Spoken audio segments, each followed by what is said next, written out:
the comments about it being too drab, not enough color, which I think is just kind of short-sighted a little bit. I think, um, yeah. So I think that perhaps it would be easy to update more color and more accents and things like that without really him having to draw them all in on these textures.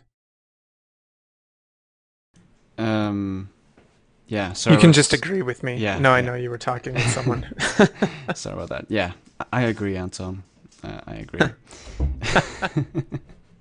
I was just saying that it will be easy.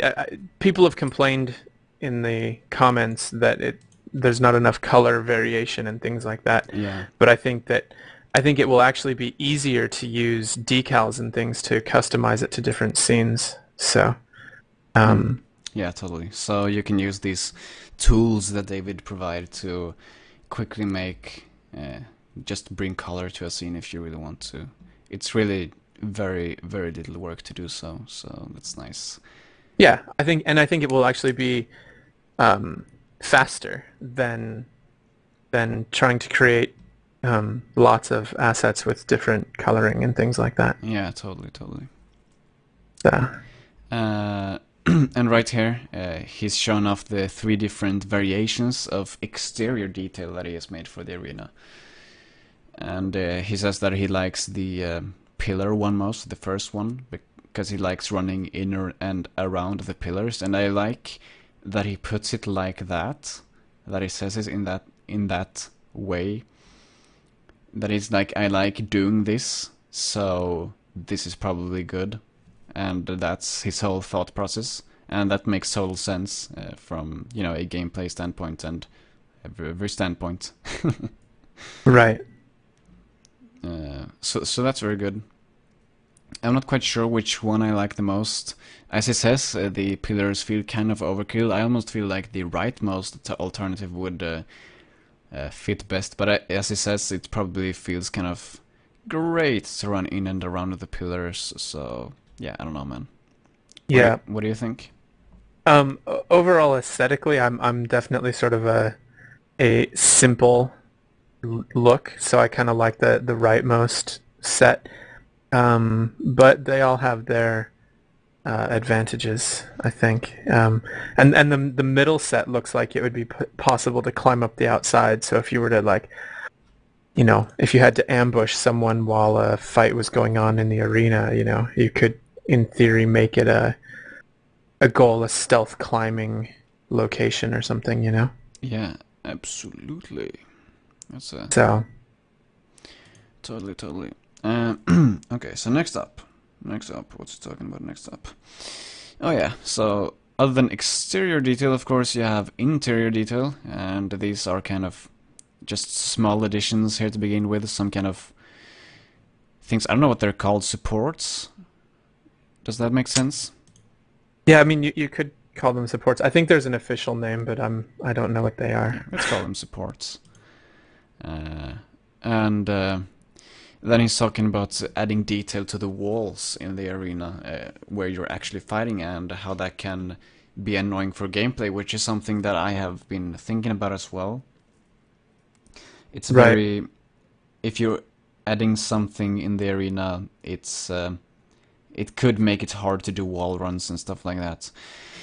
And I had to think about that because a long time ago I actually started working on a set, like kind of an Arabic set, and it was kind of a problem because I wanted to keep every single wall plane towards the bottom, and since you can jump so incredibly high in this game, that's a lot of very plain walls.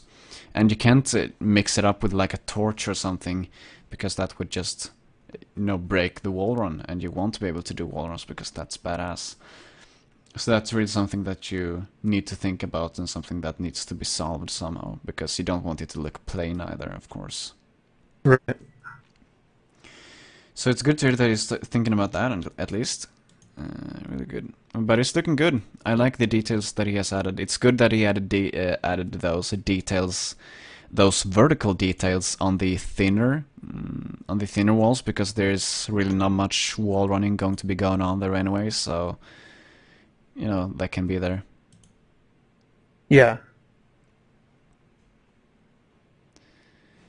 And yeah, just nice, nice in general. It's progressing nicely, and yeah, looks good. Looks good, man.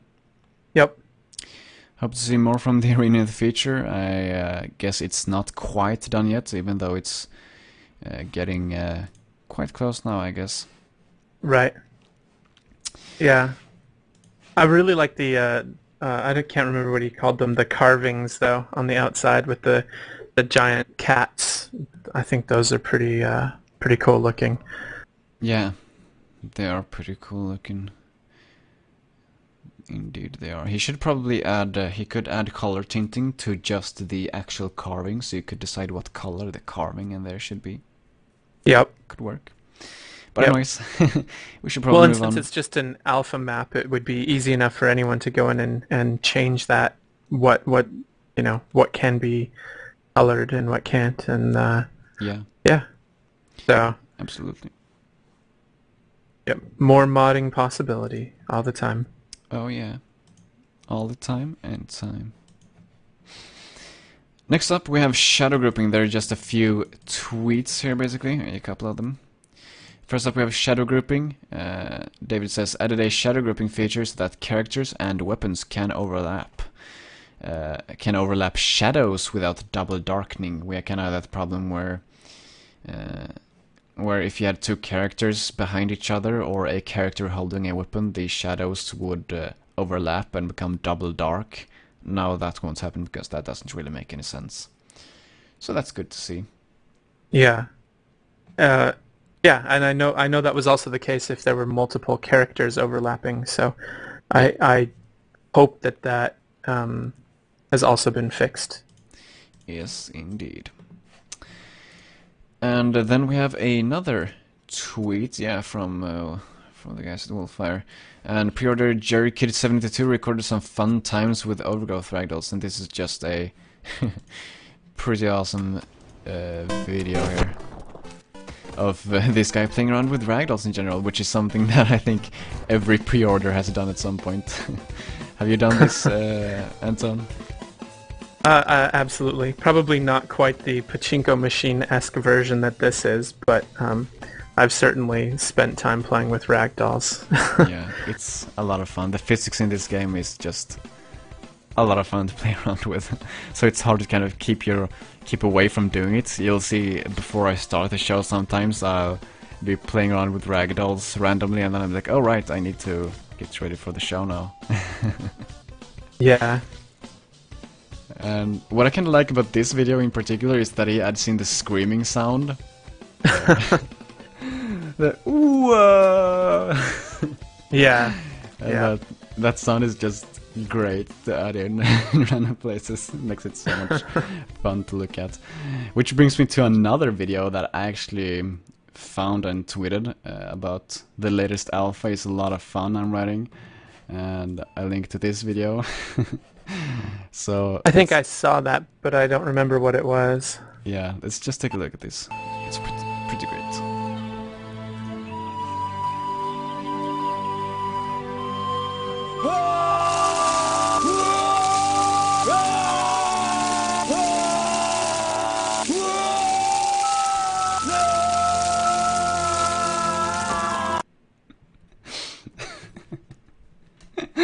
Yeah, periods, as someone writes in the chat.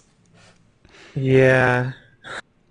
So if you hit the B button, you actually randomly squirt some blood from your character. I don't know if that works with this mod, but let's try it out.